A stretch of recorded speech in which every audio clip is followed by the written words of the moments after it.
One more question. I will respond to this. So look, for 4 years in the United States of America, we had a president who stood up at press conferences and talked tough about Vladimir Putin, and then Putin invaded Ukraine and destroyed a significant chunk of the country. The path to peace and the path to prosperity is maybe engaging in diplomacy. We tried the pathway of Joe Biden of thumping our chest and pretending that the President of the United States' words mattered more than the President of the United States' actions. What makes America a good country is America engaging in diplomacy. That's what President Trump is doing. Can I ask you? Sure. Yeah? Yeah. Okay. So he occupied our parts, big parts of Ukraine, part of East and Crimea. So he occupied it on 2014. So during a lot of years, so I'm not speaking about just Biden, but those time was Obama, then President Obama, then President Trump, then President Biden, now President Trump, and God bless, now President Trump will stop him. But during 2014, nobody stopped him. He just occupied and took. He killed people. You know what the contact 2015. 2014. 2014 and 2015. 2014. Yeah. So I was not here. Yeah, but that's exactly right. Yes, but during 2014 till 2022, yeah, the situation the same. The people are been dying on the contact line. Nobody stopped him. You know that we had conversations with him, a lot of conversation, my bilateral conversation, and we signed with him, me, like a new president. In 2019, I signed with him the deal. I signed with him, Macron and Merkel, we signed ceasefire. Ceasefire. All of them told me that he will never go. We signed him with gas contract. Gas contract. Yes, but after that, he broken this ceasefire. He killed our people and he didn't exchange prisoners. We signed the exchange of prisoners, but he didn't do it. What kind of diplomacy, JD, you are speaking about? What do you mean? I'm talking about the kind of diplomacy that's going to end the destruction of your country. Yes, but if you Mr. President, with respect, I think it's disrespectful for you to come into the Oval Office and try to litigate this in front of the American media. Right now, you guys are going around and forcing conscripts to the front lines because you have manpower problems. You should be thanking the President for trying to bring an end to this conflict. Have you ever been to Ukraine that you say what problems we have? I have been to. Count once. I've actually watched and seen the stories, and I know what happens is you bring people, you bring them on a propaganda tour, Mr. President. Do you disagree that you've had problems bringing people into your military? And do you think that it's respectful to come to the Oval Office of the United States of America and attack the administration that is trying to prevent the destruction of your country?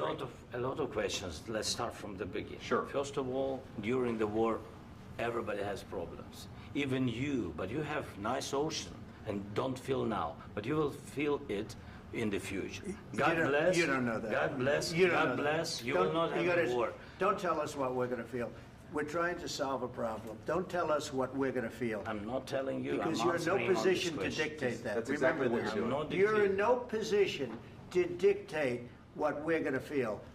We're going to feel very good. You will feel influence. We're going to feel very good and very strong. You will feel influence. You're right now not in a very good position. You've allowed yourself to be in a very bad position, and he happens to be right about it. From the very beginning of the war. You're not in a good position. You don't have the cards right now. With us, you start having cards. Right now, you don't. You're playing cards. You're playing cards. You're gambling with the lives of millions of people. You're gambling with World War III. You're gambling with World War III. And what you're doing is very disrespectful to the country, this country. That's back to you. Far more than a lot of people said they should have. Have you said thank you once? This entire meeting? No, in this entire meeting, have you said thank you? You went to Pennsylvania and campaigned for the opposition in October. Offer some words of appreciation for the United States of America and the president who's trying to save your country. Please, you think that if you will speak very loudly about the war, you can... He's not speaking loudly. He's not speaking loudly. Your country is in big trouble. Can I answer? Wait a minute. No. You've done a lot of talking. Your country is in big trouble. I know. You're not winning. You're not winning this. You have a damn good chance of coming out okay because of us. Mr. President, We are staying in our country, staying strong from the very beginning of the war. We've been alone, and we are thankful. I said thanks you haven't in been this alone. cabinet. You haven't been alone. In this cabinet. We gave you, through I this said stupid president, $350 billion.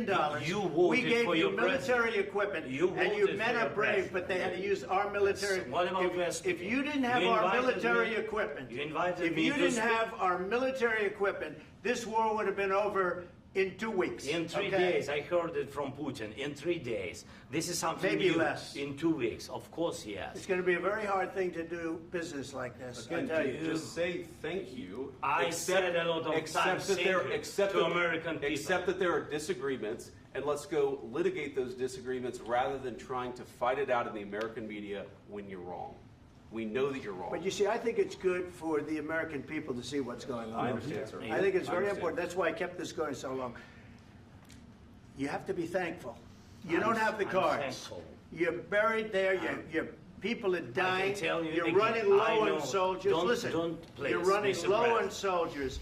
It would be a damn good thing. Mr. And then President. then you tell us, I don't want a ceasefire. I don't want a ceasefire. I want to go, and I want this.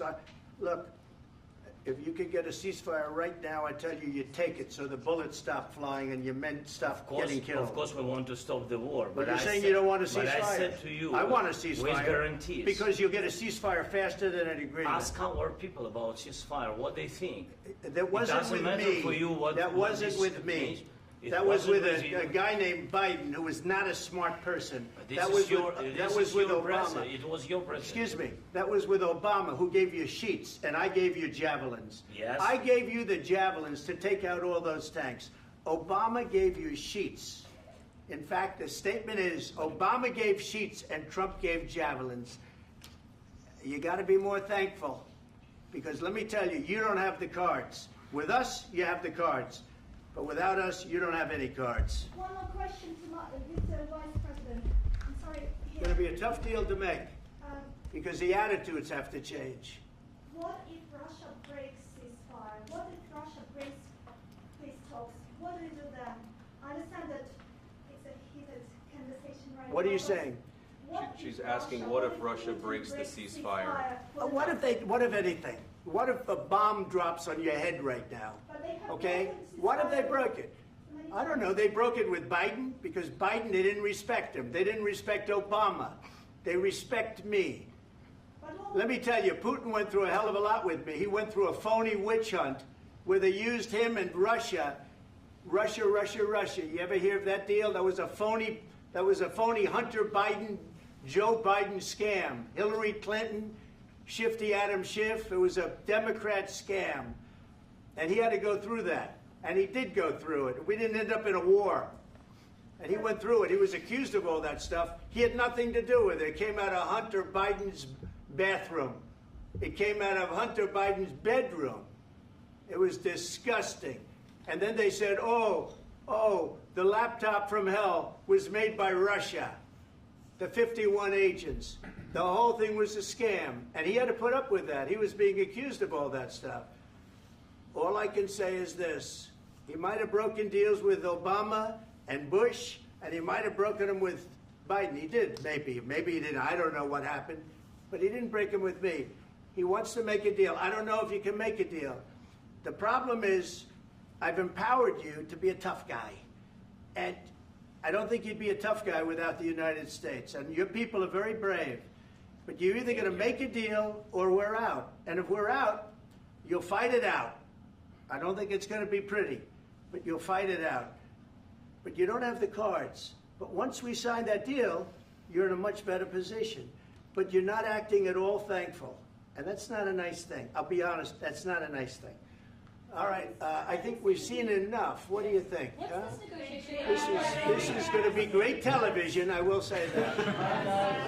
All right. We'll see what we can do about putting it together. Thanks.